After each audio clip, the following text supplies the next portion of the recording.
എൻ്റെ പേര് സ്റ്റാൻലി വർഗീസ് എന്നാണ്. മില്യണർ എന്ന് പറയുന്ന വെബ് സീരീസ് ഞാൻ തിരക്കഥ സംഭാഷണം എഴുതി ഡയറക്റ്റ് ചെയ്യുകയാണ്. ഒരു വ്യത്യസ്ത ഭാഷകളിൽ ഇറങ്ങുന്ന ഒരു സസ്പെൻസ് ത്രില്ലർ ആണ് ഈ വെബ് സീരീസ്. കഴിഞ്ഞ കുറേ വർഷങ്ങളായിട്ടുള്ള സിനിമയുടെ വർക്കുകളും കാര്യങ്ങളും ചെയ്തുകൊണ്ടിരിക്കുകയാണ് ഞാൻ.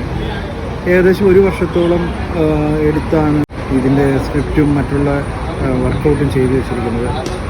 മലയാളത്തിലെ പ്രമുഖ താരങ്ങളും വളരെയധികം പുതുമുഖങ്ങൾക്ക് പ്രാധാന്യമുള്ള ഒരു വർക്കാണ് മില്യണർ. ക്യാമറ കൈകാര്യം ചെയ്യുന്നത് സനന്ദ് സതീശൻ എന്ന് പറയുന്ന പുതിയ ആളാണ്. മ്യൂസിക് സുധാംശു ആണ്. ഈ മേഖലകളിൽ പ്രഗത്ഭരായ ടെക്നീഷ്യന്മാരാണ് ഇതിനകത്ത് വർക്ക് ചെയ്യുന്നത്. ഈ മില്യണർ എന്ന് പറയുന്ന വെബ് സീരീസിന് എല്ലാവിധ പിന്തുണയും ഉണ്ടാകണം എന്ന് വിനീതമായി അഭ്യർത്ഥിക്കുന്നു.